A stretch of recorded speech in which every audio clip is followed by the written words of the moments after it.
Cholesterol తో ఇబ్బంది పడుతున్నారా? డయాబెటిస్ రివర్స్ చేసుకోవాలా? డైట్ తో పరిష్కారం. Contact functional nutrition Vinisha Reddy. నమస్తే, welcome to I dream social spotlight with Kavitha.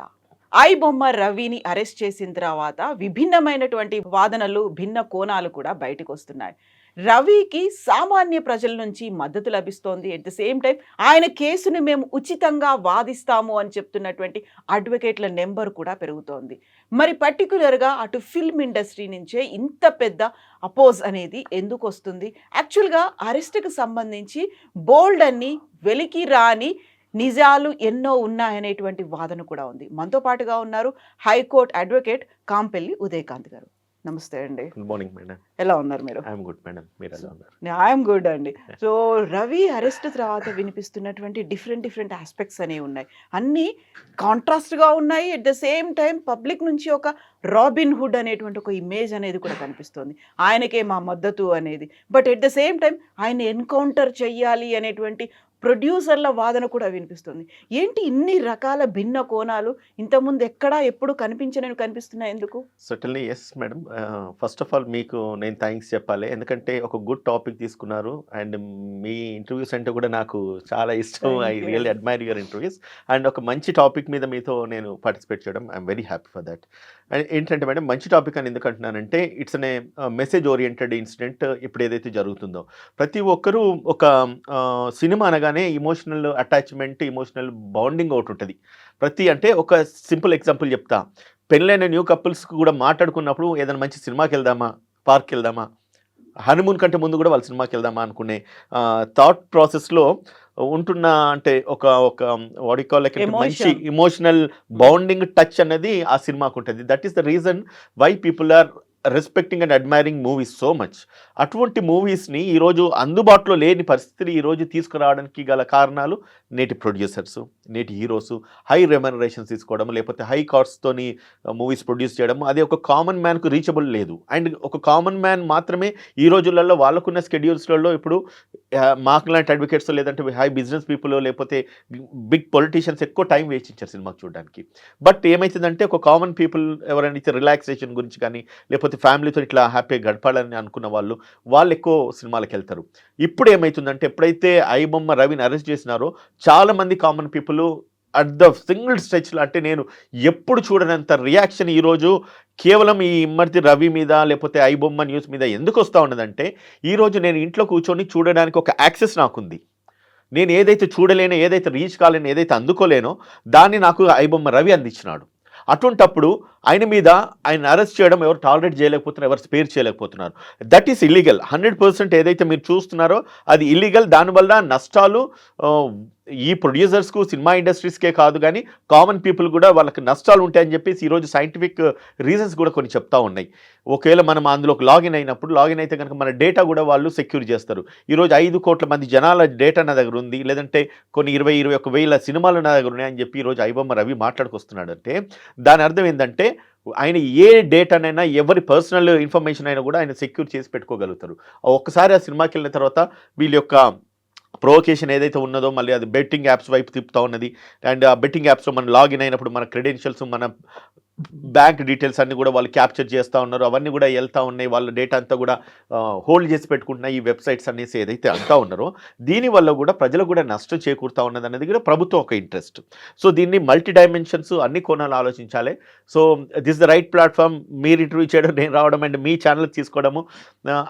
I just want to conclude. అందరికీ నేను ఒక విషయం చెప్పగలుగుతా. కామెంట్స్ రాసేటప్పుడు నెగిటివ్ కామెంట్స్ చాలామంది రాస్తారు, కానీ మనం మాట్లాడుతున్నది ఎవరి మనోభావాలు దెబ్బతీంచడం అనేది కాదు. అండ్ ఎవరు కూడా దీన్ని తప్పుగా తీసుకొని నెగిటివ్ మైండ్ సెట్లకు వెళ్లకుండా సిస్టమ్ను అర్థం చేసుకొని మనము ఒకవేళ డీసెంట్గా, సిస్టమేటిక్గా, పొలైట్గా అర్థం చేసుకొని వెళ్తే ఖచ్చితంగా ప్రతి ప్రాబ్లంకి ఒక సొల్యూషన్ ఉంటుంది. ఈరోజు ఐ బొమ్మ రవి మీద మనము ఇన్ని అలిగేషన్స్ రేజ్ చేస్తున్నాం, సినిమా వాళ్ళ మీద మనం విరుచుకుపడతా ఉన్నాం పబ్లిక్. అండ్ సినిమా కామన్ మ్యాన్కు రీచబుల్ లేదనేసి అంటా ఉన్నాము. కామన్ మ్యాన్ రీచబుల్ కాకుండా చేసింది ఎవరు? ఈరోజు హీరోలను లేకపోతే ప్రొడ్యూసర్లను దేవుళ్ళలాగా ట్రీట్ చేస్తుంది ఎవరు? ఆ స్టేచర్, ఆ పొజిషన్ తీసుకెళ్ళింది ఎవరు? మనం కదా, మన ప్రజలం కదా. ఈరోజు పాప్కార్న్ రేట్ ఎక్కువ ఉందంటే పాప్కార్న్ రేట్ ఎక్కువ ఉన్నప్పుడు కొంటున్నది మనం కాదా? 2-2.5 గంటల సినిమా, మనం ఆ 2.5 గంటల వ్యవధిలో మనం స్టూడియోకి వెళ్ళి, సినిమా థియేటర్కి వెళ్ళేసి ఆ టైంకి పాప్కార్న్ కొనుక్కొని ఆ పాప్కార్న్ వాల్యూ పెంచుతుంది మనం కాదా? ఒక కూల్ డ్రింక్కు మనం 200-300 వెచ్చి స్పెండ్ చేస్తుంది మనం కాదా? సో నేనేమంటున్నానంటే వన్స్ ప్రీ రిలీజ్ మూవ్ అవుతుందంటే దానికి ఇనిషియల్ డేస్లో 800-1000 రూపాయలు పెట్టి టికెట్ కొనుక్కొని మీరు వెళ్ళేదానికంటే ఒక 4 days ఆగండి. మీరు ఏదైతే సినిమా థియేటర్ ఫీలింగ్ రావాలన్నప్పుడు ఆబ్వియస్లీ రేట్ తగ్గినప్పుడే వెళ్దాం. అండ్ దాని తర్వాత మనం ఎప్పుడైతే థియేటర్కి వెళ్తామో థియేటర్కి వెళ్ళినప్పుడు అంత హ్యూజ్ అమౌంట్ పెట్టేసి మన ఇంట్లో ఉంటే అయితే అదే పాప్కార్న్స్ తినం కదా. అదే పాప్కార్న్ తినాలంటే మనం జస్ట్ 10 రూపీస్ ప్యాక్ కొనుక్కుంటే దట్ వీ కెన్ ఎంజాయ్. మంచి హెల్దీ ఫుడ్ అయితే మన ఇంట్లో చేసుకుని తినొచ్చు. సో నేనేమంటున్నానంటే వాళ్ళని ఎంకరేజ్ చేసి ఆ స్థాయికి వాళ్ళని మిస్లీడ్ చేసేసి అంటే వాళ్ళకి అంత హైప్ క్రియేట్ చేసేసి ప్రజలమై ఉండి మనమే వాళ్ళని ఆ స్థాయికి తీసుకువెళ్ళి ఈరోజు ఇంత కాంట్రవర్షియల్కు దారితీసే పరిస్థితి ఎందుకు వచ్చింది? ఐబొమ్మ లాంటి వెబ్సైట్స్ ఒకటి కాకపోతే ఇంకో బొమ్మ వస్తే ఇంకో బొమ్మ కాకపోతే ఇంకోటి వస్తుంది. ఇప్పుడు ఐబొమ్మ 1 అనేది కూడా వచ్చిందంట. వైబొమ్మ అది అంటే దీన్ని ఏమవుతుందంటే ఐబొమ్మ దీన్ని క్లిక్ చేయగానే అది రూట్ అవుట్ అవుతుందంట. అంటే once criminal when he wants to make something definitely alternates మాత్రం ఆలోచించుకుంటారు. అంటే తప్పించుకోవడానికి ఆలోచిస్తారు, లేదంటే కనుక దాన్ని మళ్ళీ కంటిన్యూ కావాలే ఈ ఒక సిస్టమ్ అనడానికి ఆలోచించుకొని కూడా తను దాన్ని రూట్ అవుట్ చేసుకుంటున్నాడు. అంటే it cannot be stop madam. ఒకటి నేరం జరుగుతుంది, నేరం సిస్టంలో ఉంది, వ్యవస్థలో ఇవన్నీ వాట్ యు కాల్ లైక్ ఈ వెబ్సైట్స్ ఏవైతే వచ్చినాయో లాంచ్ అవుతున్నాయో నడుస్తున్నాయంటే ఒకదానికొకటి క్రియేట్ అవుతుంది, ఇంటర్లింక్ అయి ఉంటుంది. అండ్ ఇంకోటి కూడా మేడం ఇది హై రెవెన్యూ జనరేట్ చేస్తుంది. విత్ స్మాల్ టాక్టిక్స్తోని you're investing nothing. Data steal చేస్తున్నాం, డేటాను మనము ఒక ప్లాట్ఫామ్ మీద స్టోర్ చేస్తున్నాము, ఆ డేటాలను మనము పబ్లిక్లో పంపిస్తున్నాము, పబ్లిక్ విచ్చిస్తున్నారు. ఆ విచ్చిస్తున్నప్పుడు ఆ చూస్తున్న దాని మీద వ్యూవర్షిప్ మీద మనకు మనీ సెగ్రిగేట్ అవుతుంది. ఇట్స్ లైక్ ఏంటంటే you invest nothing there. And ఇంకోటి లీగల్గా అయితే కొనుక్కునేది కాదు కూడా అది. సో అటువంటిప్పుడు ఏమవుతుందంటే the more apply your mind and the more revenue gain. అటువంటిప్పుడు it's an easy money for public. ఇవాళ దొరికింది మేడం, ఏముంది తన మీద బుక్ అయిన కేసెస్ ఏమున్నా కూడా it's all bailable offences. And ఇంకోటి దీనికి అసలు జైలే లేదు. అటువంటి సిచ్యువేషన్లో ఈయనని అరెస్ట్ చేసేసి ఈరోజు జైల్లో పెట్టినారంటే మేబీ అటువంటి హై రెవెన్యూ ఉన్న వాళ్ళు లేదంటే హై స్టేక్ ఉన్న కేసెస్ ఏవైతే ఉన్నాయో దాని మీద ఖచ్చితంగా అరెస్ట్ చేయొచ్చు. చేసేసి ఎవిడెన్స్ విట్నెస్ ఇన్ఫ్లుయెన్స్ కాకుండా కానీ, ఎవిడెన్స్ ట్యాంపర్ కాకుండా కానీ, లేదంటే కనుక విట్నెస్ను ఒకవేళంటే ఈ ఏవైతే రిలవెంట్ కేసుకు సంబంధించిన రిక్వైర్డ్ డేటా ఏదైనా దాన్ని మిస్యూజ్ చేయకుండా కానీ. సో దీన్ని అన్ని ప్రొటెక్ట్ చేసుకోవడానికి పోలీసులు ఏం చేస్తారంటే ఖచ్చితంగా ఒక వ్యక్తిని అరెస్ట్ చేసేసి వాళ్ళ కస్టడీలో పెట్టుకొని ఎంక్వైరీ చేసేసి ఇంకా కూడా మళ్ళీ అవి ఎలాబరేట్ కాకుండా లేకపోతే స్ప్రెడ్ కాకుండా ప్రొటెక్ట్ చేసే ప్రాసెస్లో ఆయనని అరెస్ట్ చేసినారు, రిమైండ్ చేసినారు. నిన్న మొన్న పోలీస్ కస్టడీ అడిగినారు. ఇన్వెస్టిగేషన్ ఇంకా కూడా బయటికి విషయాలు వస్తాయని చెప్పేసి వీఆర్ ఎక్స్పెక్టింగ్ మేడం. సో 5 రోజుల కస్టడీ అనేది తీసుకున్నారు. దీంతో పాటుగా వచ్చేటువంటి విభిన్నమైనటువంటి వాదనలు. ఒక పర్సన్ ఆయన చేసింది లీగల్ అనేదేమో ప్రజలు అనుకుంటున్నారు, ఇల్లీగల్ అనేదేమో ఇండస్ట్రీ అనుకుంటోంది. రాబిన్ హుడ్ అంటారు, లేకుంటే ఎన్కౌంటర్ చేయాలి అని అంటారు. దీంతో పాటుగా వచ్చేటువంటి బోల్డ్ అని క్వశ్చన్స్ కేవలం రవి మాత్రమే చేశాడు. రవి చుట్టూ ఉన్నటువంటి నెట్వర్క్ ఇన్ని సినిమాలు, ఆయన ఎక్కడో వేరే ఏదో కంట్రీలో కూర్చున్నాడు, మన సిటిజన్ కూడా కాదు, ఆ సిటిజన్షిప్ తీసేసుకున్నాడు. ఎక్కడ అరెస్ట్ చేశారు, ఎప్పుడు అరెస్ట్ చేశారు, ఎంతమందిని అరెస్ట్ చేశారు, బోల్డ్ అని క్వశ్చన్ మార్క్స్ అయితే ఉన్నాయి కదా. కాన్ఫ్లిక్ట్ ఎక్కడ అవుతుందంటే మేడం, నేను చాలా వెబ్సైట్స్లో కానీ గూగుల్లో సెర్చ్ చేసినప్పుడు ఒకసారి ఏమో ఎయిర్పోర్ట్లో అరెస్ట్ చేసినాను, ఒకసారి చూస్తున్న కుక్కటిపల్లిలో అరెస్ట్ చేసినారు, ఆయన ఇంట్లో అరెస్ట్ చేసినారు, ఒకసారి ఏమో ఒకే వ్యక్తిని అరెస్ట్ చేసిన అంటున్నారు. దాని తర్వాత ఒక వ్యక్తిని చేయడు కదా, ఆయన చుట్టూ ఇంకోటి ఏదో ఒక నెట్వర్క్ అవుతుంది కదా. మరి వాళ్ళంతా ఏమైనారు, వాళ్ళని ఎందుకు అరెస్ట్ చేయలేదు? వాళ్ళని అరెస్ట్ చేసేసి ఇంకా ఏదైనా వాళ్ళని దాచినారా, ఇంకేదైనా ఎవిడెన్స్ వీళ్ళు ఏమైనా గ్యాదర్ చేస్తున్నారా పోలీస్ అనేది కూడా పోలీస్ డ్యూటీలో భాగంగా ఇవన్నీ చేయాల్సిన అవసరం ఉన్నది. సో బట్ 15th నాడే అరెస్ట్ చేసినారా, అంతకంటే ముందు అరెస్ట్ చేసినారా? అండ్ ఇంకోటి ఇంత ఛాలెంజ్ ఇస్తున్నాడు పోలీస్ డిపార్ట్మెంట్కు, తెలంగాణ పోలీస్కు ఒక ఛాలెంజ్ ఇస్తున్నాడు, నన్ను ఏమి చేయలేరు అనేసి. మరి అంత ఛాలెంజ్, అంత కాన్ఫిడెంట్గా ఉన్న వ్యక్తి అంత సింపుల్గా ఎందుకు అరెస్ట్ అయినాడు? There are several doubts, suspicions అందరి మైండ్లో తిరుగుతూ ఉన్నది. సో అంటే యాజ్ ఎ లా నోయింగ్ పర్సన్గా, ఒక అడ్వకేట్గా కానీ, లేకపోతే ఒక కాంగ్రెస్ పార్టీ ప్రతినిధిగా కానీ నేనేమంటానంటే పబ్లిక్కు అయితే ఒక మెసేజ్ అయితే ఇవ్వగలుగుతాను. ఇల్లీగల్ ఎప్పుడు నేరమే, దొంగతనం ఏ రోజు ఒక రోజు కాకపోతే మరొక రోజు దొరుకుతుంది. Every criminal will leave his visiting card at the place of offence అంటారు. అంటే ఒక నేరం చేసిన వాడు తను చేసిన నేరం చోట ఏదైతే నేరం జరుగుతుందో, నేరం చేస్తాడో అక్కడ తన విజిటింగ్ కార్డు వదిలేస్తాడు. అంటే తను డైరెక్ట్గా రూట్ అవుట్ చేస్తే ఇంటికి తీసుకెళ్తుంది. అట్లా ఎవరు కూడా నేరం చేసిన వాళ్ళు తప్పించుకోవడానికి స్కోప్ లేదు. ఒక్కరోజు కాకపోతే మరొక రోజు దొరుకుతారు. సో ఇతను నేరం చేసినాడా, నేరం చేయలేదంటే చట్టపరంగా ఇతను నేరం చేసిండు. కానీ పబ్లిక్ వ్యూలో ఏమైంది, మెజారిటీ మేక్స్ లా. ఎక్కడైతే మెజారిటీ ఒక గట్టిగా బలంగా 100 మంది కలిసి అబద్ధాన్ని నిజం అంటే అది నిజం అవుతుంది, నిజం అబద్ధం అంటే అది అబద్ధం అవుతుంది. ఈరోజు ప్రజలందరూ మాట్లాడుకొస్తున్నారు ఆయన కరెక్ట్ చేసినాడు, నిజంగా ఆయన చేసింది కరెక్ట్ అని చెప్పి మీరు భావిస్తే అవసరమైతే ప్రభుత్వం దాన్ని లీగలైజ్ చేయమనండి. నా అప్పీల్ నేను చేస్తున్నాను, నా ఒపీనియన్ ఎక్స్ప్రెస్ చేస్తున్నాను. తన టాలెంట్ను మీరు వాడుకోవాలనుకుంటే కనుక ప్రాపర్గా వాడుకోండి. ఎందుకంటే he's a very common man who was just a graduate with his knowledge. ఇంత టోటల్గా ఇంత పెద్ద యంత్రాంగాన్ని ఇన్ని కోట్లను తను క్యాప్చర్ చేసుకోగలిగిన, అంత రెవెన్యూ చేయగలిగిన, అంత నాలెడ్జ్ ఉన్న శక్తి సామర్థ్యాలు ఉన్న వ్యక్తిని సో ఆ మట్టుకు ఆ పర్టికులర్గా దానికే కాకుండా ఇంకా దేనికైనా బెటర్ యూజ్ చేస్తాం. చాలా మంది హీరోస్ అక్కడ ప్రెస్ మీట్లలో వస్తుంది కదా, వాడుతూ ఉన్నారు. చాలా మంది కామన్ మ్యాన్ కూడా అదే మాట్లాడుతున్నారు. అంత టాలెంట్ ఉన్న వ్యక్తిని మనం ప్రాపర్గా ఎందుకు వాడుకోవద్దు?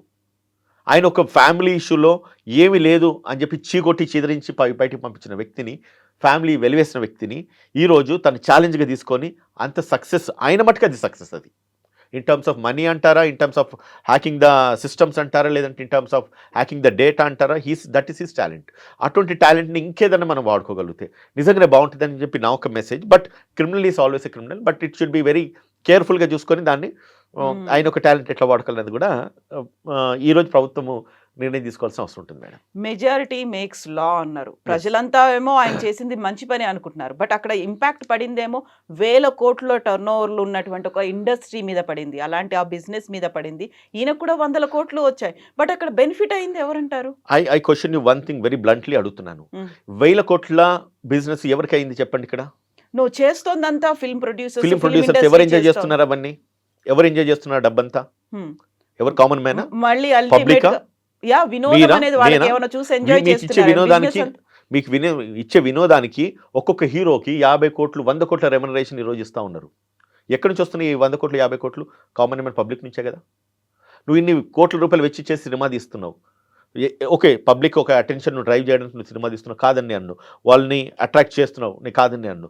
బట్ మీరు చేస్తున్న ప్రాసెస్లో పబ్లిక్ ఇమోషన్ను డ్రాగ్ చేసేసి ఆ రేట్లో మీరు హైప్లో ఎప్పుడైతే టికెట్స్ రేట్లు పెడుతున్నారో, లేకపోతే ఏవైతే ఎమ్యూనిటీస్ ఫెసిలిటీస్ ఏవైతే ఉన్నాయో ఇవన్నిటికీ మీరు అబ్నార్మల్ రేట్స్ ఇస్తున్నప్పుడు, వాడు రీచబుల్గా లేనప్పుడు ఏది ఉన్నా కదా మేడం. ఒకటి ఏంటంటే ఒక వ్యక్తి ఏదైతే ఆశపడతాడో దాన్ని అందుకోవడానికి ఏదైనా చేయగలుగుతాడు, ఏదైనా చేస్తాడు కూడా. సో ఇక్కడికి వచ్చిన తర్వాత తన సినిమా చూడాలని ఆశపడుతున్నాడు, కానీ ఆ సినిమా రీచబుల్గా లేదు. ఏం చేయాలి మరి?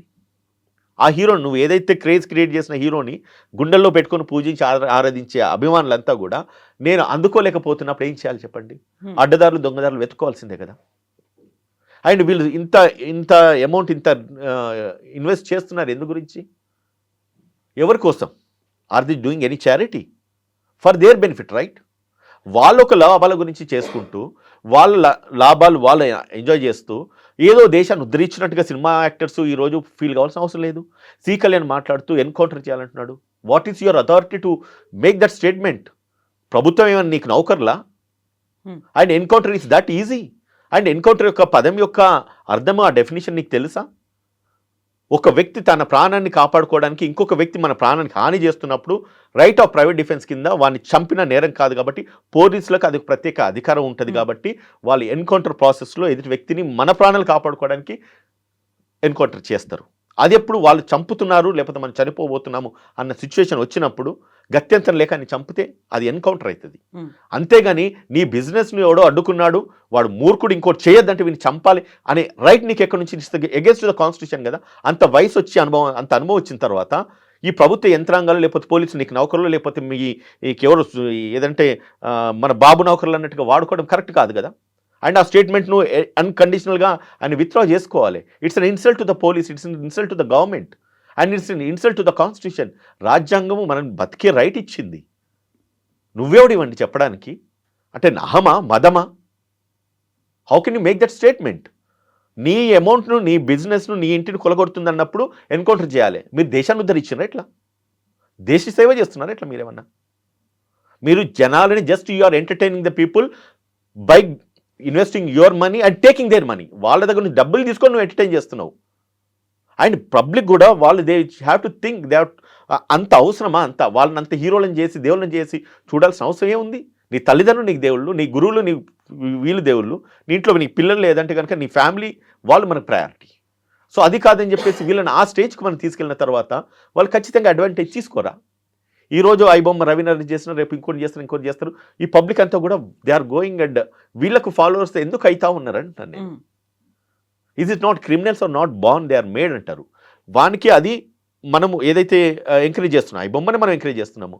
అండ్ సినిమా వాళ్ళు ఏం చేస్తున్నారు, వీళ్ళని క్రిమినల్స్ చేయడానికి గల కారణం సినిమాలు అవుతున్నారు. ఎందుకు? It's a common thing madam. ఒక ఈ రోజులలో ఒక సింగిల్ థియేటర్ ఉన్న సినిమాలు థియేటర్లు చెప్పండి, ప్రతిదీ మల్టీప్లెక్స్లే. అండ్ ఎవరి కంట్రోల్లో సినిమాలు ఉన్నాయి? కొందరు ప్రొడ్యూసర్స్ మధ్యలో వాళ్ళ కంట్రోల్లో అనే సినిమాలు. ఇది నిజంగా రైట్ టు ఈక్వాలిటీ అన్నాము. కాన్స్టిట్యూషన్ ప్రతి ఒక్కరికి సమాన హక్కు ఇచ్చింది. నువ్వు దాన్ని కాలరాస్తావు. ప్రతి థియేటర్, ఏ ఊర్లో ఏ థియేటర్ ఉన్నా కూడా అది నా కంట్రోల్లో ఉండాలి, నేను చెప్పిన సినిమాలు వేయాలి, నేను చెప్పినట్టుగానే సినిమాలు ఆడాలి. నియంతనా? అడిగే వాళ్ళు, ప్రశ్నించే వాళ్ళు లేక ఈరోజు వీళ్ళని తీసుకెళ్ళేసి మనం పోలీస్ యంత్రాంగం అంతా కూడా పక్క కూర్చుని పెట్టుకుంటున్నారంటే పబ్లిక్ కూడా ఒక రాంగ్ మెసేజ్ వెళ్తా ఉంది. When you're administrator, when you're bureaucrats, మీరంతా కూడా ఎవరిని ఎక్కడ పెట్టాలి, ఏ స్థాయిలో పెట్టాలి, అదే ఒక కామన్ మ్యాన్ వెళ్ళేసి నిజంగా నువ్వు కంప్లైంట్ ఇస్తే ఆ ప్రివిలేజెస్ ఇస్తారా? ఇది పబ్లిక్ మైండ్స్లో తిరుగుతూ ఉన్నది. I'm not against to any police officer, I'm not against any system. But ఒకటి ఏంటంటే మనం చేస్తున్న పని మనం ప్రజల కోసం చేస్తూ ఉన్నాం. ప్రజల దగ్గర ట్యాక్సులతోని జీతాలు తీసుకొని పనిచేస్తున్నాం. అటువంటప్పుడు మన మెసేజ్, మనం చేస్తున్న మన ఒక బిహేవియర్, మన నడవడికి ఎట్లా ఉండాలంటే పబ్లిక్ మేలు జరిగే విధంగా ఉండాలి. అంతేగాని ఈరోజు దాని మీద కూడా నెగిటివ్ కామెంట్స్ వస్తున్నాయి. పోలీసు అధికారులను people are talking very badly. Though they are హీరోస్గా నటిస్తున్నారు. సినిమాలు వాళ్ళు హీరోసు, మీరు తీసుకొచ్చి వాళ్ళని పక్కన కూర్చోబెట్టుకోవడం వల్ల మీ వ్యక్తిత్వాలు కోల్పోతున్నారు కదా. So this is how the system is functioning. ఇప్పుడు మీరు ఒక మాట అన్నారు, ఆ 100 కోట్లు పెట్టి సినిమాలు తీస్తున్నారు, ఆ తర్వాత టికెట్లు రేట్లు పెంచుకుంటున్నారు అంటే అక్కడ మళ్ళీ మనం ప్రభుత్వాన్ని కూడా క్వశ్చన్ చేయాల్సినటువంటి అవసరం ఉంది. వాళ్ళు ఎవరి కోసం తీస్తున్నారు? పాన్ ఇండియా బడ్జెట్ అనో, లేకుంటే pan India stars, international standards ఇవన్నీ పెట్టి 100 కోట్లు పెట్టిన తర్వాత ప్రతిసారి ఆ బెనిఫిట్ షోనో, ప్రీమియర్ షోలో వాటికి టికెట్లు పెంచుకోవడానికి కూడా వెళ్ళి జీవోలు రిలీజ్ చేయించుకుంటున్నారు. అవి ఎన్ని రోజులు ఉంటుంది, ఈ రేటుతో ఇన్ని రోజులు, ఈ రేటుతో ఇన్ని రోజులు. ఆ తర్వాత కామన్ పబ్లిక్ చూడడానికి రెగ్యులర్ ఏదైతే రేట్ ఉంటుందో టికెట్ చూడాలి అంటే వారం రోజుల తర్వాత, 10 రోజుల తర్వాతే ఉంటుంది కదా. ఈలోపు మా అభిమాన నటుడు, లేకపోతే మా అభిమాన హీరో, మా అభిమాన దర్శకుడు తీసినటువంటి సినిమా మరి గవర్నమెంట్ ఎందుకని పెంచుతోంది అనేది ఉంది కదా. మేడం మీ ఇంటర్వ్యూ, నేను కేసీఆర్ ఒక ఇంటర్వ్యూ చూసిన మేడం, మీరు ఇంటర్వ్యూ చేస్తున్నప్పుడు మీకు రాజకీయ వ్యవస్థ మీకు తెలియదని కాదు, యూఆర్ సీనియర్ జర్నలిస్ట్, ఇవన్నీ ఎందుకు జరుగుతున్నాయి అని చెప్పేసి మీకు చాలా బాగా తెలుసు. అండ్ నేను కూడా ఈరోజు ఒక అడ్వకేట్ కాదు, ఒక సాధారణ పౌరుడి కాదు, ఒక రూలింగ్ పార్టీ ప్రతినిధిగా కూడా నేనున్నాను. ప్రతి విషయాలు ఈరోజు మనం మాట్లాడుకునే పరిస్థితిలో మనం లేము. ఎందుకు అవుతున్నాయి అంటే ఆ ప్రశ్నకు సమాధానం మీకు తెలియదా, నాకు తెలియదా, ప్రజలకు తెలియదా? ఎవరి ఇండివిజువల్ బెనిఫిట్స్ గురించి అని చెప్పేసి వాళ్ళు పబ్లిక్ మీద ఇవన్నీ రుద్దుతున్న భారాలు కాదా మేడం ఇది? Is it not right? So నిజంగా ఇంత భారీ బడ్జెట్ సినిమాల్ని పబ్లిక్ కోరుకుంటున్నారా అనేది కూడా క్వశ్చన్ వస్తుంది. కోరుకుంటున్నారు లేదు, ఇప్పుడు తెలిసింది కదా, ఈరోజు తెలిసింది కదా. ఈరోజు ప్రతి ఇంటర్వ్యూ ఐ బొమ్మ అని కొట్టేసి ప్రతి ఇంటర్వ్యూ కింద మీరు కామెంట్స్ చదవండి మేడం. భారీ బడ్జెట్ ప్రతి ఒక్కరు కోరుకుంటారు. భారీ బడ్జెట్ కాదు, వాళ్ళకు ఎంటర్టైన్మెంట్ పబ్లిక్ కోరుకుంటున్నారు. అండ్ ఎంటర్టైన్మెంట్ కూడా వాళ్ళకు సరిపడే రేట్లోనే, వాళ్ళకి సరిపడే టైంలోనే, సరిపడే విధంగానే రావాలని చెప్పేసి ప్రతి కామన్ మ్యాన్, ప్రతి ఒక్కరు అదే అనుకుంటారు. ఈవెన్ నేను ఒక మాట అంటున్నాను మేడం, నాకు ఒక నిజంగానే ఆ సినిమా, కొత్త సినిమా ఏదో ఇవాళ రిలీజ్ అయింది, నా ఫోన్లో పాపప్ అయింది, నేను చూడనా? మీరు చూడరా చెప్పండి? ఎవరు చూడరు చెప్పండి? ఇదే పోలీస్ ఆఫీసర్స్ చూడరా? నిజంగా నేను సిన్సియర్ని, నేను మంచోని, శుద్ధపప్పని చెప్పేసి నేను చూడకుండా నేను సినిమా థియేటర్కి చూద్దామంటే ఆ పోలీస్ ఆఫీసర్కి అంత టైం ఉంటుందా? ఆ పోలీస్ ఆఫీసర్ ఫ్యామిలీకి అంత టైం ఉంటుందా? పిల్లలకి అంత టైం ఉంటుందా? చెప్పండి. Is it possible? It's impossible. So అటువంటి సిచ్యువేషన్లో సమాజాన్ని మనం నిజంగా ఏదో చెయ్యాలి, ఏదో బాగు చేయాలి, అండ్ అన్నీ కూడా లీగల్గానే నడవాలంటే ఇట్స్ హైలీ ఇంపాసిబుల్. నేనేమంటానంటే ఒకవేళ ఈ ఐబొమ్మ నిజంగా పబ్లిక్ అందుబాటులో ఉంటే, ఇంతమంది వ్యూవర్స్ ఉన్నారు కాబట్టి దాన్ని లీగలైజ్ చేయండి. దానికి కావాల్సిన రెవెన్యూ ఏదైతే ఉందో రానివ్వండి, ప్రభుత్వానికి రాని, ప్రొడ్యూసర్కి డైవర్ట్ చేయమండి. Then that's a good process అండి. అది ఆ సిస్టమ్ ఇట్లా కంటిన్యూ చేయగలిగితే కనుక నిజంగా చెప్తున్నా it's a wonder like anything. ఒక వ్యక్తి కూర్చొని 300-400 కోట్లు సంపాదించినంటే ఆయనకున్న టాలెంట్ని అది పబ్లిక్ రిలీజ్ చేయమనండి. అదే ఈ బొమ్మని పబ్లిక్లో డొమైన్ లీగలైజ్ చేయండి. Then you see how much revenue will get. ఆ ప్రొడ్యూసర్స్ కూడా వస్తుంది కదా. ఇప్పుడు ఎట్లయితే అమెజాన్ కానీ, లేదంటే కనుక Zee5 కానీ అయిపోయింది కదా, అంతంతా నువ్వు డబ్బులు వెచ్చిచ్చేసి సినిమా థియేటర్లకు పోయే సిచ్యువేషన్లో ఎవరు లేరు మేడం. 10% పబ్లిక్ కూడా లేరు. ఒకప్పుడు 90% ఉండొచ్చు 100లో, ఈరోజు 10% కూడా లేరు. నేను వెళ్ళను, ఎందుకంటే నాకు టైం కన్స్టెన్స్, నా ఎఫోర్డబిలిటీ, అండ్ దాని తర్వాత నాకున్న అక్కడున్న సిచ్యువేషన్స్ అండ్ నిజంగానే అనిపిస్తుంది కదా, మ్యాటర్ ఆఫ్ కామన్ సెన్స్. ఇంట్లో కూర్చొని ఫ్రీగా చూసేదానికంటే నువ్వు అక్కడికి ఎందుకు వెళ్ళాలి? ఒక సినిమాకి వెళ్తే కామన్ మ్యాన్ ఎవరు వెళ్ళినా కూడా 3,000-4,000 అవుతున్నాయి. పిల్లల్ని పట్టుకొని పోతే 5,000-6,000-7,000 అవుతున్నాయి. కార్ స్టార్ట్ చేసేప్పటి నుంచి కార్ ఇంటి దగ్గర తీసుకొచ్చి పార్క్ చేసిన ప్రతిదీ ఖర్చు కదా. నేను ఎందుకు చేస్తాను? I want this cinema, I want to see Ram Charan, I want to see Allu Arjun, I want to see NTR, లేదంటే కనుక I want to see Chiranjeevi or లేకపోతే నాగార్జున. వీళ్ళని చూడాలనుకుంటే నేను కళ్ళ ముందు నా ఇంట్లో కూర్చుంటే లేకపోతే నా ఫోన్లో వస్తున్నప్పుడు అంత దూరం నేను డబ్బులు పెట్టేసి ఎందుకు పోతా? అటువంటప్పుడు ఖచ్చితంగా ఐబొమ్మ రవి అయితే చేసినాడు, దాని మీద పాజిటివ్ వస్తూనే ఉంటుంది. ఎందుకంటే నాకున్న ఎంటర్టైన్మెంట్ను లేకపోతే నాకున్న బ్యారియర్స్ను ప్రభుత్వాలు కట్ చేస్తున్నాయి కదా, నాకున్న కంఫర్ట్ జోన్ ప్రభుత్వాలు కట్ చేస్తున్నాయి కదా. ప్రొడ్యూసర్స్ వాళ్ళు మెప్పు పొందడానికి అని చెప్పి వాళ్ళని పక్క కూర్చోబెట్టి మీరు ఎంటర్టైన్ చేయడానికి, వాళ్ళ యొక్క సెలబ్రిటీ స్టేటస్ను మీరు ఒక ప్రివిలేజ్గా ఫీల్ కావడానికి అని చెప్పేసి మీరు వాడుకుంటున్నారు. And with our money, common man మనీతోని. ఈరోజు వాళ్ళ హీరోస్ ఎట్లా అయినారు? ఎవరి డబ్బులతోనే అయినారు? గాలికి వచ్చిన పైసలా? ఆకాశం మీద నుంచి వచ్చిన పైసలా? పబ్లిక్ రెవెన్యూ కదా, పబ్లిక్ కట్టిన డబ్బులే కదా, పబ్లిక్ ఉన్న టికెట్లతోనే కదా ఈరోజు మీరు హీరోలు అయినారు. ఈరోజు మీరు పబ్లిక్ ఇష్టానికి లేకపోతే పబ్లిక్ ఆలోచనలకి లేకపోతే పబ్లిక్ యొక్క ఒక పాజిటివ్ విధానాలకి ఎగెన్స్ట్ అయిపోయేసి వాడిని చంపేయమని చెప్పేసి ఎన్కౌంటర్ చేయమని చెప్పి చెప్పుకుంటూ మాట్లాడుకొస్తున్నారే, నిజంగా అది కరెక్టా? నేను ఇదివరకు చెప్పిన మెజారిటీ మేక్స్లో చాలామంది ఎవరు ఇవాళ ప్రేజ్ చేస్తున్నారు ఆయనని. ఎందుకంటే మేము రీచ్ కాంది, మాకు ఈ వ్యక్తి రీచ్ చేసినాడు. అటువంటప్పుడు వాళ్ళ యొక్క కంఫర్ట్ జోన్ని లేకపోతే వాళ్ళ యొక్క ఫైనాన్షియల్ ఫీజిబిలిటీని లేదంటే వాళ్ళ యొక్క హ్యాపీనెస్ను సాటిస్ఫాక్షన్ని వీళ్ళు కత్తెర పెడుతున్నారు కదా. బట్ ఇక్కడే మళ్ళీ చట్టం అనేది కూడా ఒకటి వస్తుంది. దొంగతనంగా ఒక ఇల్లీగల్గా చేస్తున్నారు, అది క్రైమ్ అనేటువంటి మాట. అందుకే పోలీసులు ఇంటర్వ్యూన్ అయ్యారు, పోలీసులు అరెస్ట్ చేశారు అనేది కూడా ఉంది కదా. సింపుల్ డైలాగ్ నేను చెప్తా, చట్టం తన పని తను చేసుకుంటూ పోతుంది, దాన్ని ఎవరు ఆపలేరు. ఇట్స్ అ కామన్ డైలాగ్, అందరూ చాలాసార్లు విని ఉంటారు. Law will definitely function, law will do it course of action. అది తప్పు, అది నేరం. కాబట్టి పోలీసు వచ్చింది, ఇంటర్ఫియర్ అయింది, దాన్ని నిర్మూలించే ప్రయత్నం పోలీసులు చేస్తున్నారు. కానీ ఆ తప్పు, ఆ నేరం జరగడానికి గల కారణాలు ఏంటి, మూలాలు ఏంటి అనేది అది ఇంపార్టెంట్ కదా మేడం. అది ఆలోచిస్తారంటారా? ఆలోచించాల్సింది ఎవరంటారు మీరు? నేను ఈ సినిమా విషయానికి వస్తే ఖచ్చితంగా నేను పబ్లిక్ని తప్పు పడతాను. వాళ్ళకి అంత స్టేటస్ నువ్వు ఎందుకు క్రియేట్ చేస్తున్నావు? నువ్వు 400 పెట్టి పాప్కార్న్ నువ్వు ఎందుకు కొంటున్నావు? 1,000-1,200 రూపాయలు పెట్టి సినిమా ఎందుకు చూస్తున్నావు? కొద్ది రోజులు నీ ఎమోషన్ నువ్వు కంట్రోల్ చేసుకోగలిగితే బాగుదా? నీకు మెడికల్ ఎమర్జెన్సీయా? నీ భార్య పిల్లలు హాస్పిటల్ ఏమైనా అడ్మిట్ అయి ఉన్నారా? వెనకబడిపోయామని ఒక ఫీల్ వస్తుంది కదా. అందరూ చూసారు, పక్క వాళ్ళు చూసారు, ఎదుటి వాళ్ళు చూసారు, నేను చూడలేదే అని ఒక ఫీల్ వస్తుంది. నా అభిమానం నటుడిది నేను చూడలేకపోయానని ఒక ఫీల్. అంటున్నాను, అభిమానం క్రియేట్ చేసుకోవడం తప్పు. అభిమానం క్రియేట్ చేసుకుంటే నీ తల్లిదండ్రుల మీద చేసుకో, నీ గురువుల మీద చేసుకో, అవసరమైతే భగవంతుని మీద చేసుకో. వీళ్ళని దేవుళ్ళని మీరు చేయకండి, అభిమానం క్రియేట్ చేసుకోకండి. మిమ్మల్ని ఎంటర్టైన్ చేస్తున్నారు ఈ రోజులలో. ఇదివరకంటే సినిమా పోతే ఎంటర్టైన్మెంట్ మేడం, ఈరోజు నువ్వు జస్ట్ యూట్యూబ్ కొడితే ప్రతిది ఎంటర్టైన్మెంటే. నీకు చేసుకోవడానికి పని ఏది లేకుండా ప్రతి సెకండ్ మనం ఎంజాయ్ చేస్తూ ఉండొచ్చు. నువ్వు రీల్స్ చూస్తావా, లేకపోతే యూట్యూబ్ ఓపెన్ చేస్తావా, ఫేస్బుక్ ఓపెన్ చేస్తావా, వాట్సాప్ ఓపెన్ చేస్తావా, ట్విట్టర్, ప్రతి దాంట్లో నీకు ఎంటర్టైన్మెంట్ వస్తుంది. అక్కడ సినిమాకి వెళ్ళి ఎంటర్టైన్ కావాల్సిన నెసెసిటీ ఏముంది? నేనేమంటున్నానంటే పబ్లిక్ ఒకటి ఎమోషనల్గా మనం ఎప్పుడైతే వీక్ అవుతామో ఎదుటోడికి అడ్వాంటేజ్ అవుతుంది. ఎమోషనల్గా మనం ఎప్పుడైతే స్ట్రాంగ్ ఉంటామో ఎదుటోడికి అది డిసడ్వాంటేజ్ అవుతుంది. మనమే అవకాశం ఇస్తున్నాం. Thieves are not born, they are made అంటున్నాం. దొంగలు వాళ్ళు పుట్టట్లేదు, వాళ్ళని తయారు చేస్తున్నట్టున్నాం. ఈరోజు సినిమా ఇండస్ట్రీకి అంత హైప్ క్రియేట్ చేస్తుంది మనం కాదా? మన పబ్లిక్ కాదా?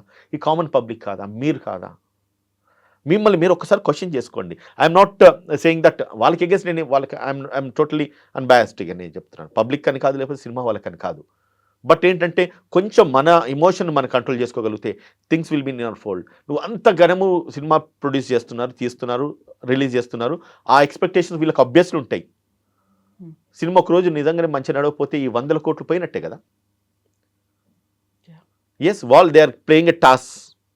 Yes, head or tail, success of ఫెయిల్యూరా డిసైడ్ చేయాల్సింది పబ్లిక్, ప్రజలు. వాళ్ళ తలరాతలను డిసైడ్ చేసేంత సామర్థ్యం ప్రజల్లో ఉన్నప్పుడు వాళ్ళు మనకు అనుకూలంగా ఉంచే విధంగా మనం ఎందుకు చేయలేకపోతున్నాం అనేది మనకెందుకు ఉండొద్దు? మనకెందుకు ఆలోచన ఉండద్దు? మనం ఎందుకు చేయలేము? మనకి చెప్పేవాళ్ళు లేకనా? ఇప్పుడు let this message go to everybody, let them understand. నిజంగానే ఇది తప్పు కదా, వాళ్ళకి అంత సినిమా మనమే ఇస్తున్నాం కదా. So if we realize, if we understand అది తప్పు అని చెప్పేసి మనం అనుకుంటే వాళ్ళని పడేయడము నథింగ్ ఈస్ బిగ్ డీల్. వాడిని లేపాలన్న మనమే ప్రజలమే, తగ్గించాలన్న ప్రజలమే. ఒకరిని హీరో చేయాలన్న మనమే, విలన్ చేయాలన్న మనమే, జీరో చేయాలన్న మనమే. So you are the heroes here, they are not the heroes. నిజంగానే మీకు హీరోస్ కావాలంటే మన దేశం గురించి పోరాడిన వాళ్ళు, లేకపోతే మదర్ తెరిసా, లేకపోతే ఇంకెవరన్నా చాలా మంది ఉన్నారు కదా. అవన్నీ వాళ్ళని ఎందుకు సింధికాయ admire పచ్చడి చేయాలి? మాటలు మాట్లాడుతున్నారు, No, no, no, old no, school మాటలు మాట్లాడుతున్నారు. You're not talking about the present generation what is thinking అనేది మీరు మాట్లాడట్లేదు అలా. See one thing, present generation what they are thinking అంటే వాడు కష్టపడి సంపాదించి కూలినాలు చేసి నిజంగానే డబ్బులు ఖర్చు పెట్టేటోని గురించి లేవు ఇవాళ సినిమాలు. నీ తల్లిదండ్రులు సంపాదించున్నారా, వాళ్ళు పొలిటీషియన్సా, బిజినెస్ పీపుల్లా, లేదంటే వాళ్ళు ఇంకేదైనా ఎక్స్ట్రాడినరీయా, వాళ్ళు సంపాదించిన డబ్బులు వీళ్ళు ఎంజాయ్ చేస్తున్నారు తప్ప నిజంగానే కష్టపడి సంపాదించేవాడు ఎవడు కూడా ఈరోజు 1000 రూపాయలు 1200 పెట్టి సినిమాకి వెళ్ళారు madam. Though how much you are fan or ఏదన్నా కానివ్వండి, ఎందుకంటే ఎంటర్టైన్మెంట్ మన దగ్గర ఉంది. నిజంగా నాకు పెట్టి వెళ్ళేవాళ్ళు వాళ్ళు ఆలోచించారు, వాళ్ళు మాట్లాడరు, వాళ్ళు కామెంట్ చేయరు. నిజంగా నాది మా ఒక స్వప్నం, నిజంగా మల్టీప్లెక్స్లో లేకపోతే ఇంకొకడ నిజంగా నాది బిగ్ స్క్రీన్లో సినిమాలు చూడడానికి అని చెప్పేసి బిగ్ స్క్రీన్లు ఎక్కడ ఉన్నాయి చెప్పండి, అపార్ట్ ఫ్రమ్ దిస్ మల్టీప్లెక్స్లు తప్ప వేర్ ఆర్ దే చెప్పండి. ఒక ఊరు పేరు చెప్పండి మేడం. మంచి సినిమా థియేటర్ మనకు ఒక 100-150 రూపాయలు 120 సింగిల్ రూపాయలు స్క్రీన్ తో ఉన్నటువంటి థియేటర్స్ ఎక్కడ ఉన్నాయి, ఎవరి కంట్రోల్ ఉన్నాయి? నిజంగా అక్కడ సినిమాలు పడుతున్నాయా? ఇప్పుడు వీళ్ళు constructive system it self is spoiling, దానికి ప్రజలు ప్రోత్సహిస్తున్నారు. అండ్ నేనేమంటున్నానంటే వాళ్ళని అంత సినిమా ఇచ్చి వాళ్ళకి అంత హైప్ క్రియేట్ చేస్తున్నప్పుడు definitely they will take advantage of your emotion. మీ ఎమోషన్ వాళ్ళు అడ్వాంటేజ్ తీసుకుంటున్నారు కదా, దానికి మీరే తావదించుతున్నారు కదా, you are showing the way. Exactly. So ఇప్పుడు ఒక అడ్వకేట్గా చెప్తే మీరు అక్కడ రిమాండ్ అనేది తీసుకున్నారు, ఆ తర్వాత కస్టడీ కూడా కొనసాగుతోంది అనుకున్నప్పుడు బెయిల్ అనేది ఆస్కారం ఉంటుందా? చాలా మంది చెప్తున్నారు అసలు అది బెయిల్ వచ్చేస్తుంది, బయటకు వచ్చేస్తారు, పోరాటాలు కూడా నేను ఫ్రీగానే నేను ఆయనకి చేస్తాను, ఆర్గ్యూ చేస్తాను, రవి కోసం నేను వర్క్ చేస్తాను అని వస్తున్నటువంటి అడ్వకేట్లు వస్తున్నారు. ఇప్పుడు ప్రజెంట్ సిచ్యువేషన్లో రవి బయటకు వచ్చేస్తారా, ఎంతకాలం పడుతుంది? సీ వన్ థింగ్ మేడం, అంటే నేను ఎఫ్ఐఆర్ నేను చదవలేదు, బట్ అంటే నేను ఏదైతే ఇన్ఫర్మేషన్ గ్యాదర్ చేసిన దాంట్లో వాళ్ళ మీద పెట్టిన సెక్షన్స్ ఒకటి ఐటీ యాక్ట్లో పెట్టినారు, సెక్షన్ 66C అండ్ E, దీనికి 3 years ప్లస్ ఫైన్, అండ్ ఒక 66E అయితే 3 years plus fine plus 2 lakhs penalty ఉన్నది. ఇంకోటి బిఎన్ఎస్లో 318 ఆఫ్ సబ్సెక్షన్ 4 కింద 7 years పనిష్మెంట్ ఉన్నది. మళ్ళీ ఇదంతా కాపీరైట్ ట్యాక్స్, దాంట్లో కూడా 6 months 3 years 50,000 లేకపోతే 2 lakhs and up to 2 years and above fine. ఇది ఎందుకు నేను చెప్తున్నానంటే, ఎప్పుడైతే ఒక వ్యక్తిని నేరం చేసినప్పుడు అరెస్ట్ చేస్తారో, అరెస్ట్ చేసినప్పుడు 7 years బిలో పనిష్మెంట్ అయితే రిలీజ్ చేయాలి. ఈ ఐబొమ్మ రవి విషయంలో అది జరగాల్సింది, కానీ అది జరగలేదు. Harish Kumar versus state of Bihar ఒక జడ్జిమెంట్ ఉంది. ఆ జడ్జిమెంట్ ప్రకారంగా ఈయనకు నోటీస్ ఇచ్చి వదలాలి, నీ మీద ఆరోపణ ఉన్నది, నువ్వు కనుక దీని మీద ఎక్స్ప్లెనేషన్ ఇవ్వు అని చెప్పి వదలాల్సిన పరిస్థితి. ఈ కేసు ఈ సెక్షన్స్లో ఈ సెక్షన్స్ ఉన్న పనిష్మెంట్స్ లిమిటేషన్. కానీ ఆయన్ను వదలకపోవడానికి గల కారణం ఏంటంటే, అది దానికి రీజన్స్ రికార్డ్ చేస్తూ వీళ్ళు కోర్టుకు ముందు సబ్మిట్ చేయాలి. ఏమనంటే, ఒకవేళ ఈయన బయట ఉంటే కనుక ఇంకా కూడా నేరం పెరగడానికి ఛాన్సెస్ ఉంటాయి, అండ్ ఏవైతే ఎవిడెన్సెస్ ఉన్నాయో దాన్ని డిస్ట్రాయ్ చేసే ఛాన్సెస్ ఉంటాయి, అండ్ ఎవరైనా విట్నెస్లు ఉంటే వాళ్ళని ఇన్ఫ్లుయెన్స్ చేసే ఛాన్సెస్ ఉంటాయి. కాబట్టి ఈయనను పూర్తిగా జ్యుడిషియల్ కస్టడీ కానీ పోలీస్ కస్టడీ కానీ చాలా అవసరం అన్న విషయాన్ని కోర్టుకు తెలియజేస్తూ వాడిని కోర్టుకు పంపించాల్సిన పరిస్థితి ఏర్పడింది. ఈరోజు కోర్టు వాళ్ళని రిమాండ్ చేసింది. సరే, నేరం ఏం జరిగిందని చెప్పి దాన్ని నిర్ధారించాల్సిన అవసరము, ఎంక్వైరీ చేయాలి, ఇన్వెస్టిగేషన్ చేయాల్సిన బాధ్యత పోలీస్ మీద ఉంటుంది. కాబట్టి లీగల్ అండ్ జ్యుడిషియల్ ప్రాసెస్లో ఆయనని పోలీస్ కస్టడీ అడిగినారు. అసలు ఈయన నిజంగా ఎంత చేసినాడు, ఎన్ని సినిమాలు చేసినాడు, ఏ విధంగా చేసినాడు, ఎక్కడెక్కడ చేసినాడు, అసలు ఈయన దేశం వదిలి ఎందుకు పోవాల్సి వచ్చింది, ఎంత సంపాదించుకున్నాడు, ఇంకా ఇటువంటి అఫెన్సెస్ మళ్ళీ ఏమన్నా పునరుద్ధరణ కావడానికి ఛాన్సెస్ ఉన్నాయా, వీడొక్కడే ఇందులో ఇన్వాల్వ్ అయి ఉన్నారా, ఇంకెవరైనా ఇందులో ఇన్వాల్వ్ అయి ఉన్నారా, వీళ్ళ టీం ఎంత, వీళ్ళ కంట్రీ నెట్వర్క్స్ ఎంత, ఎక్కడ, నాకు తెలిసి అంత ఈజీగా అంత తొందరగా అయితే రవి బయటికి రాడు మేడం. ఒకవేళ వస్తే కనుక ఇట్స్ మిరాకిల్. అది అంత తొందరగా బయటకు వచ్చేసి ఆయనకి బెయిల్ వస్తుందని ఇప్పుడు ఎవరైతే నేను ఫ్రీగా వాదిస్తున్నా అని అడ్వకేట్స్ అంటున్నారో, నన్ను అడిగితే మాత్రం it's very highly impossible. And ఆయన తొందరగా బయటికి రానియరు. ఒకవేళ బయటకు వచ్చినా కూడా సబ్సిక్వెంట్గా మళ్ళీ ఛార్జ్ షీట్లు వేస్తారు, ఆయన మళ్ళీ రిమైండ్ చేస్తారు, పోలీస్ కస్టడీలో పెడతారు.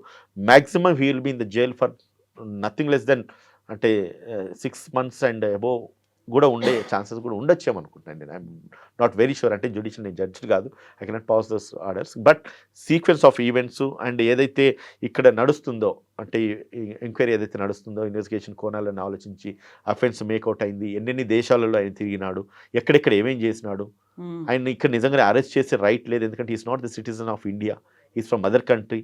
And external affairs minister permission తీసుకొని ఇంకొక దేశం పౌరుని మనం అరెస్ట్ చేయాలంటే మనకు కావాల్సిన చట్టాలు పర్మిట్ చేయాలి. ఆ పరిధిలో ఇతను లేడు. అంటే నేరం జరిగింది ఎక్కడో, చేసింది ఎక్కడో, కానీ ఇక్కడ ప్రోడక్ట్ను తను అక్కడికి వెళ్ళేసి నేరం చేయడం కూడా తప్పే. ఉమ్. సో అమెరికా నుంచి ఎవరైనా మన ఇంటికి చుట్టాలు వచ్చినారు, వచ్చేసి ఇక్కడ మన ఇంట్లో బంగారం దోచుకొని వెళ్ళిపోయినాడు అమెరికా అని చెప్పేసి అమెరికా పోయేసి అనేది కేసు పెడతామా? నేరం జరిగింది ఇక్కడ, దోచుకుంది నా సొమ్ము. ఎస్ ఉదయకాంత్ గారు, thank you so much. Will wait ఏమవుతుందో చూద్దాం. Thank you.